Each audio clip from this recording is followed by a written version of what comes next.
Namaskaram guys. In the previous class we have discussed about the World Bank and also Indian Monetary Fund, that is International Bank for Reconstruction and Development. So International Monetary Fund and affiliations of World Bank Group. What are all the affiliations? That is International Development Association. It was set up in the year 1960. It provides term loans to member countries at which rate, at concessional terms and conditions for the economic development. So this IMF, group of IMF I am telling now.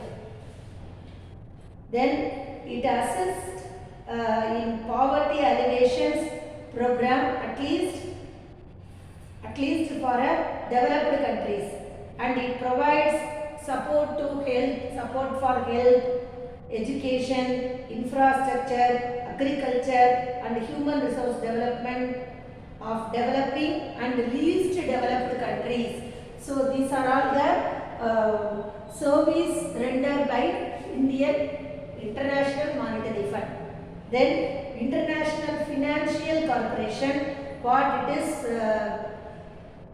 functioning. International Financial Corporation, it is an international financial institution that offers advisory service to build up private sector in developing countries. So International IFC. So the group of countries IMF consists of group of affiliated the World Bank Group, that is IDA, International Development, IDA, and also International Development Association and IFC, International Financial Corporation. So International Financial Corporation is it is a headquarters the same Washington DC, and it is established in the year 1956. It was established in the year 1956. And there are how many countries? 184 countries in the membership list. It aims, what is the aim of the IFC, International Financial Corporation? To uplift the standard of the people of which country? Developing countries, and also at least developed countries by removing the poverty, improving education, healthcare, investing and infrastructure development, and sustainable agricultural opportunities. So these are all the service and the functioning in the International Financial Corporation. Then Multinational Investment Guarantee Agency. This is also one of the international financial institution which offers political risk insurance and credit enhancements guarantee. So MIGA, Multinational Investment Guarantee Agency. So the guarantee provided by institution protects foreign direct investment. It will protect the foreign direct investment. Then the political and non-commercial risks in the developing country. Investment against the political and non-commercial risk in the developing countries. And also this headquarters also in the Washington DC. Group of IMF only, the same group, everything is in the Washington DC. It promotes what? It promotes foreign direct investment into the developing countries. In India, the foreign company can invest the business, invest the fund, that is called foreign direct investment. Because of this IMF only, foreign direct investment. Next, financial source, international financial source of business. We will study about in detail about the foreign direct investment. Then International Center for Settlement of Investment Dispute, that is ICSID.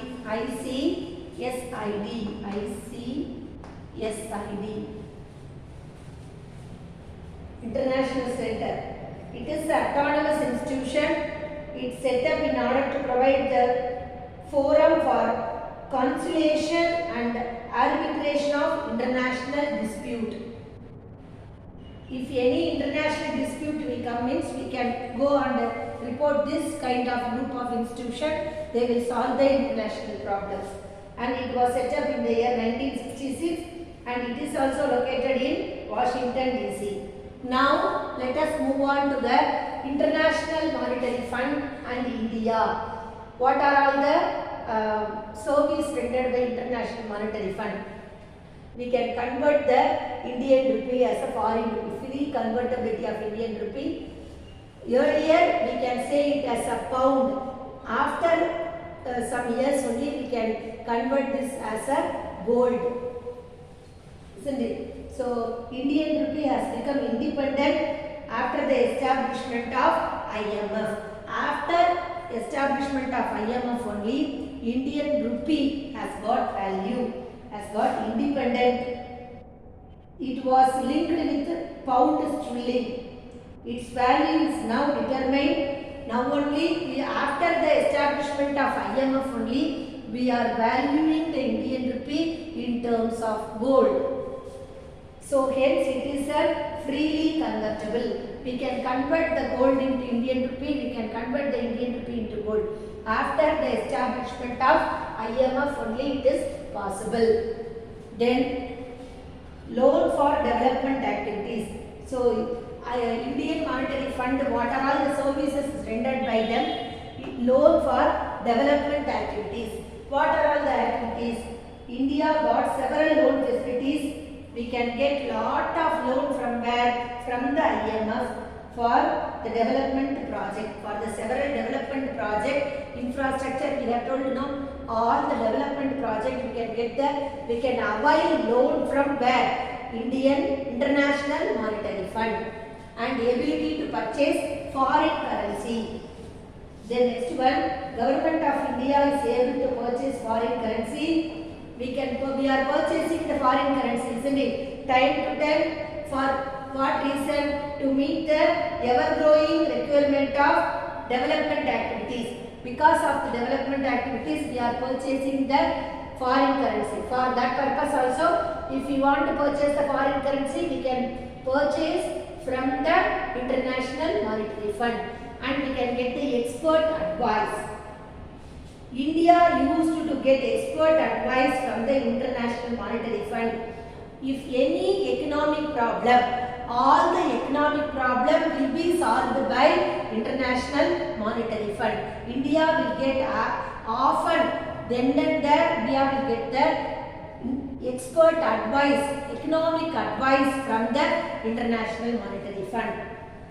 And it has given valuable advice to India with regards to financing its 5-year plan. So Nehru bring the 5-year plan, isn't it? So all the 5-year plan will establish after the establishment of International Monetary Fund.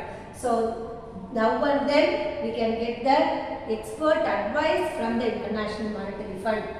Then we can get the timely help.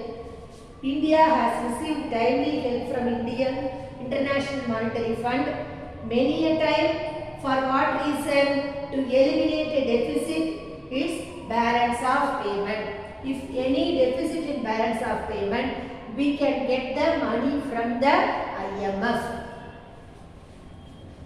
So India got help from IMF during 1966 in the after the war with Pakistan, isn't it? After the war in the Pakistan, we can get the financial help from the IMF. Then it received assistance from IMF for combating oil shock. Then between 1980 to 1983, India got assistance from the IMF to manage we are in the global economic recession. That recession period will be successfully, we have come across the recession period because of the IMF. In the year 1980 to 1983, India has got a severe economic recession. That economic recession will be superseded by International Monetary Fund. Then financial assistance during the natural calamity. Nowadays, already yesterday itself I have told you, we can get the 76% of money for the pandemic, isn't it? We can get the money for pandemics to, we have to invent the, what is that, what are all the, nowadays they are giving the vaccination, isn't it? So for the vaccination, for that we need a lot of fund. For all the fund will be provided by International Monetary Fund. So then and there we can get the financial assistance. India has got a lot of financial assistance from IMF to solve the economic crisis arising from the natural calamities. What are all the natural calamities? You know very well. Flood, then earthquake, then famine, aggression of Chinese and Pakistan. Often on those days there was a very big Chinese and Pakistan war. Like the same way only today we are come across in the, because of China only we have received a lot of this pandemic situation. For the past 1 year there was a economic crisis. This economic crisis also will be, this recession period also will be superseded by the help of International Monetary Fund. It gets technical assistance from the International Monetary Fund. Then it is a membership in the World Bank. So by virtue of its membership in International Monetary Fund, India could become the member in the World Bank. Because of this International Monetary Fund, India will become the member in the, one of the member in the World Bank. So by representing India, International Monetary Fund is the member in the World Bank. Then help during the economic crisis. During the year after 1980 to 1983, we come across a lot of recession period during the year 1991. There was a drastic economic crisis. At that time, during the 1990, India faced a serious economic crisis.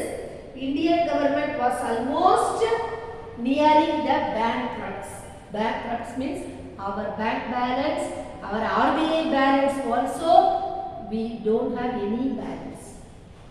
It has got assistance from the IMF. What they have done, how to get the assistance.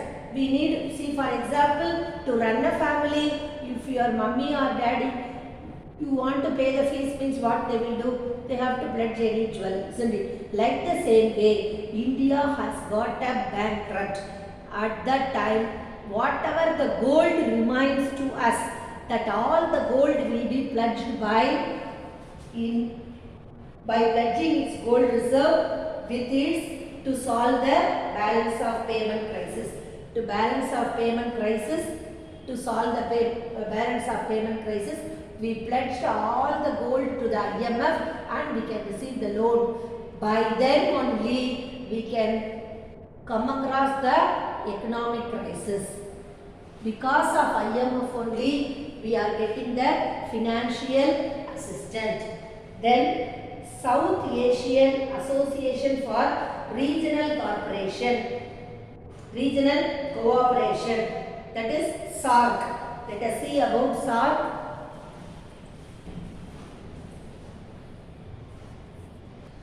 Now already I have told you, isn't it, 1991, during the year 1991, India approached the International Bank for Reconstruction and Development, that is called IBRD. For what? For to come out from the economic crisis.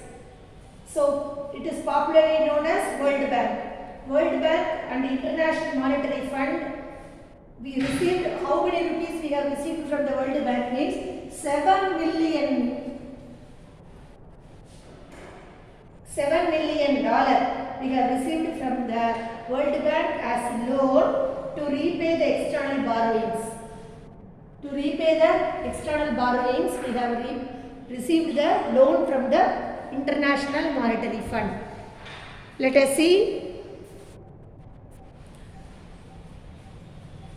Let me tell you that $7 million we we have received loan to repay the external borrowings. These international agencies expected India to liberalize and open up economy by removing the restrictions on private sector. After that only we can remove the trade restrictions between the India and other countries. After that only we have brought the new economic policy, that is globalization, liberalization and privatization. So this was new economic policy was introduced by the former Prime Minister of India, Dr. Manmohan Singh, is considered as the architect of Indian economic reforms, who introduced the policy of liberalization, new economic policy in India in the year 1991.